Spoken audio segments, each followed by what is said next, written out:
नमस्कार मंडळी, मधुबन गार्डन या चॅनलवर आपलं स्वागत आहे।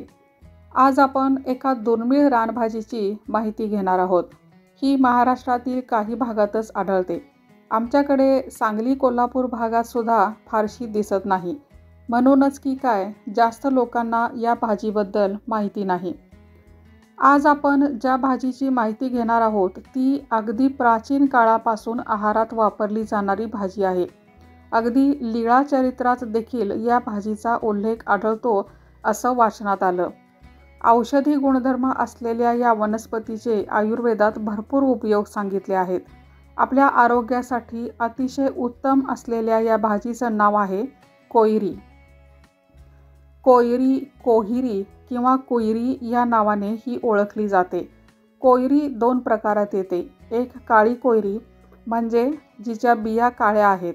या कोयरीला खाज कोयरी, काच कोयरी, कपी कच्छू किंवा जंगली कोयरी असं म्हणतात। ही काटेरी असते आणि हे काटे अंगाला लागले तर प्रचंड आग होते। त्यामुळे या कोयरीपासून जपून राहावे।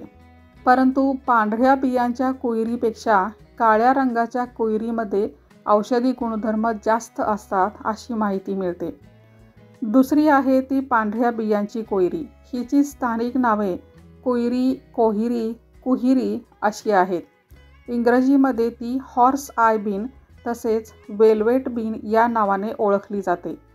विशेष म्हणजे दोन्ही प्रकारच्या शेंगांचे शास्त्रीय नाव मुकुना प्रुरियन्स हेच आहे। ही एक वेलवर्गीय रानभाजी आहे। याच्या शेंगांची भाजी बनवली जाते। ती कशी करायची तेही आपण पाहणार आहोतच, पण तत्पूर्वी वेलीची थोडीशी माहिती घेऊया। चला तर मग या टप्प्यावरील माझी नेहमीची विनंती करून आजच्या व्हिडिओला सुरुवात करूया।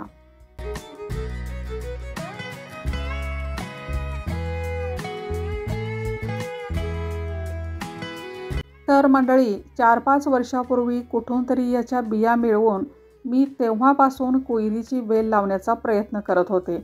कधी बिया रुजत नव्हत्या तर कधी वेल नीट वाढायची नाही। वेगवेगळ्या प्रकाराने रुजवण्याचा प्रयत्न केला।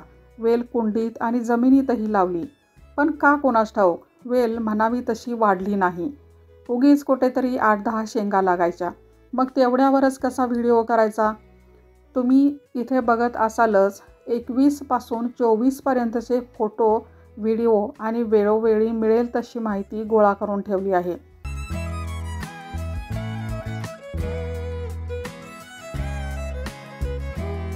आलेल्या थोड्या शेंगांच्या बिया मात्र पुढील वर्षाच्या पेरणीसाठी ठेवत राहिले। पण यावेळी मात्र निसर्गाने चांगली साथ दिली आणि माझ्या प्रयत्नांना एकदाचं यश आलं असं म्हणता येईल।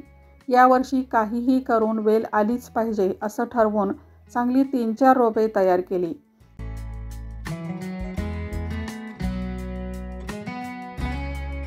जूनच्या दुसऱ्या आठवड्यात बिया पेरल्या होत्या। लवकरच रोपे लागवडीसाठी तयार झाली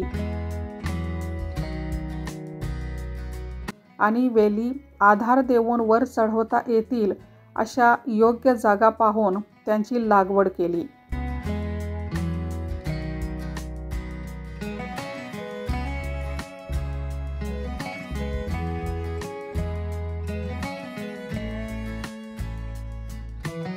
महिन्याभरात दोरीच्या आधाराने वाढलेल्या वेलींना असे वळण दिले की त्या कंपाऊंडच्या बाहेरील झाडांवर व्यवस्थित वाढतील आणि ठरवल्याप्रमाणे वेली बहावा, रामफळ, हिरवा चाफा आणि अधेमध्ये येणारी रातराणीसारखी छोटी मोठी झुडपे या सगळ्यांवर चांगल्याच पसरल्या। काही ठिकाणी आधीच असलेल्या लाकडी मांडवाचा उपयोग करून घेतला। पावसाळी हवा, आवश्यक तेवढं ऊन यामुळे वेली मस्त वाढत होत्या। पूर्वी खेडेगावातील अंगणात, परसबागेत, शेताच्या बांधाच्या कडेला एखाद दुसरा कोयरीचा वेल हमखास असायचा। पण आज घडीला ही भाजी दुर्मिळ होत चालली आहे। त्यामुळे बऱ्याच जणांना या भाजीची चव माहीत नाही। ही किती चवदार आणि पौष्टिक आहे हे माहीत नाही। मंडळी, कदाचित तुम्हाला पटणार नाही, पण आतापर्यंत या वेलीला मी कोणतंही खतपाणी केलं नाही आणि कोणतीही औषध फवारणी देखील केली नाही। जमिनीत लावलेल्या या वेली फक्त ऊन आणि पावसाच्या पाण्यावर नैसर्गिकपणे किती छान बहरल्या आहेत पहा. वेलीचा आवाका लक्षात येतोय का पहा.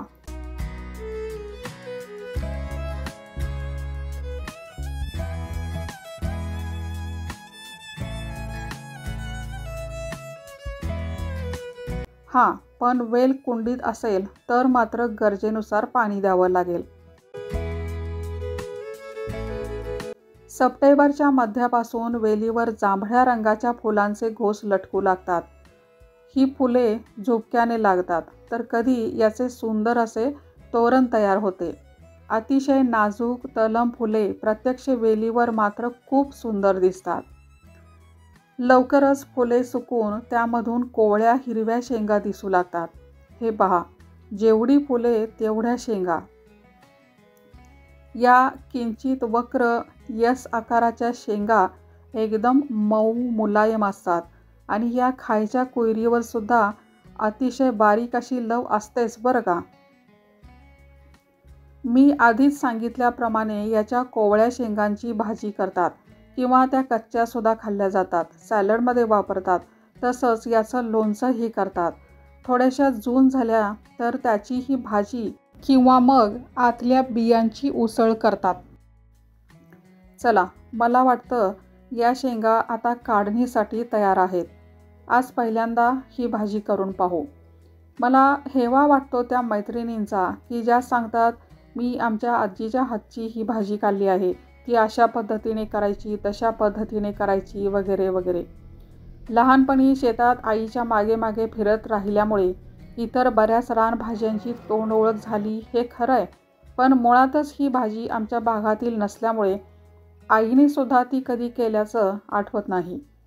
त्यामुळे आमच्यासाठी हा सोशल मीडिया म्हणजेच या नवीन रेसिपीच्या माहितीचा स्रोत आहे. परंतु मी असं ठरवलंय की नव्या जुन्यांची सांगड घालत जास्तीत जास्त गोष्टी लेकीला सुनेला शिकवायचं. त्यांना रानभाज्या पिकवायला, वेगवेगळ्या पद्धतीने त्यांच्या भाज्या बनवायला आणि त्यांची गोडी चाखून बघायला शिकवायचं. या दुर्मिळ होत चाललेल्या रानभाज्यांचं संवर्धन, प्रचार आणि प्रसाराचा वारसा चालू राहिला पाहिजे. कोयरीच्या कोवळ्या शेंगांची काळ्या मसाल्याचे वाटण करून रस्सा भाजी करतात. तीही मी करून बघणार आहेच, पण आज मी माझ्या पद्धतीने साधी सिंपल सुकी भाजी करणार आहे.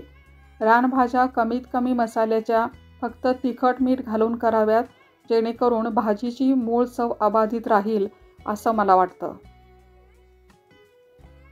आधी शेंगा स्वच्छ धुवून घेऊया. त्यानंतर त्या कोरड्या कापडाने पुसून घेऊया.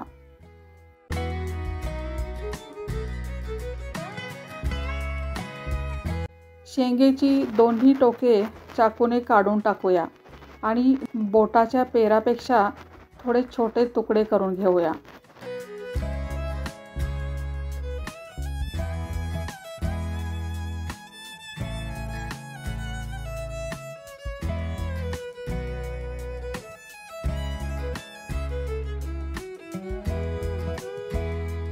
तुम्ही बघू शकता की इथे कापलेल्या शेंगा आणि हात लगेच काळे पडत आहेत.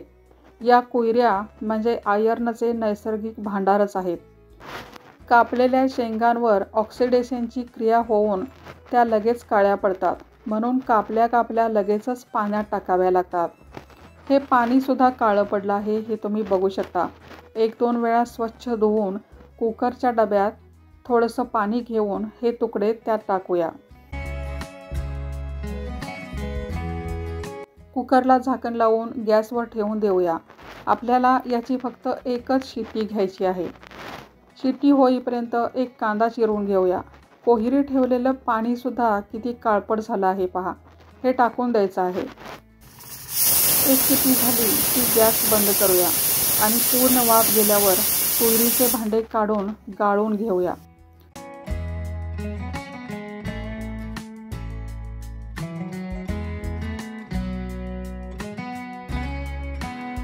हे पहा, अगदी योग्य प्रमाणात छान शिजलं आहे.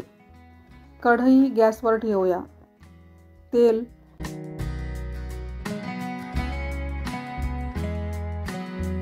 ते पुरेसं गरम झालं की मोहरी, कढीपत्ता, लसूण आणि कांदा घालूया.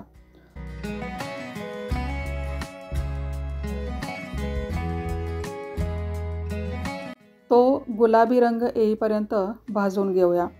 मग आवडीप्रमाणे तिखट घालून परतून घेऊया.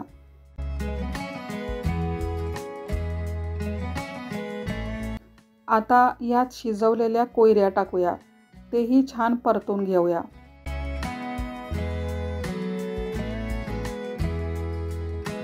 त्यात शेंगदाण्याचे कूट आणि चवीप्रमाणे मीठ घालून चांगले मिक्स करून घेऊया.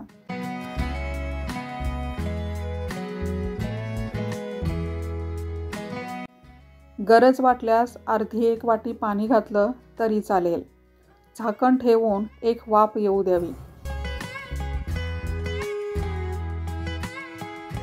आणि ही तयार झाली आहे कोयरीची भाजी. खायला पिठूळ पिष्टमय असलेली ही भाजी ज्वारीच्या भाकरीबरोबर अगदी मस्तच लागते. कोयरी प्रचंड शक्तिवर्धक आहे.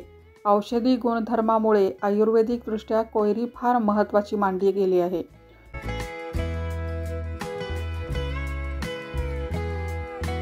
मला माहीत असलेले याचे उपयोग सांगते. कोहिरीच्या शेंगांमध्ये लोह भरपूर प्रमाणात असते. कच्च्या शेंगा, सॅलड, लोणचं किंवा भाजी कोणत्याही प्रकाराने आहारात घेतल्यास शरीरातील रक्ताची कमतरता दूर होते, हिमोग्लोबिन वाढते. ॲनिमियावरचा हा सगळ्यात चांगला उपाय आहे. काही लोकांना पोटाची समस्या असते, काहीही खाल्लं तरी पचत नाही. या लोकांसाठी ही रानभाजी म्हणजे वरदान आहे. शेंगेतील तंतुमय पदार्थ पचन करण्यास मदत करतात. मूतखडा किंवा इतर कोणत्याही प्रकारचे इन्फेक्शन झाल्यास ते या भाजीच्या सेवनाने दूर होते. यात व्हिटॅमिन, प्रोटीन आणि इतर असे घटक आहेत की जे शरीराची वाढ आणि मज्जासंस्थेच्या कार्यासाठी आवश्यक असतात. तसेच या शेंगांमध्ये कॅल्शियम, मॅंगनीज आणि जीवनसत्व क असते. त्यामुळे हाडे आणि दात मजबूत होतात. क जीवनसत्वामुळे रोगप्रतिकारक शक्ती वाढते. चला तर मंडळी, थांबूया इथेच. यावर्षी बहर खूप चांगला आला आहे. आता या शेंगा बियांसाठीच ठेवल्या आहेत. होता होईल तेवढं अशा दुर्मिळ रानभाज्यांचं संवर्धन करायचं आहे. धन्यवाद.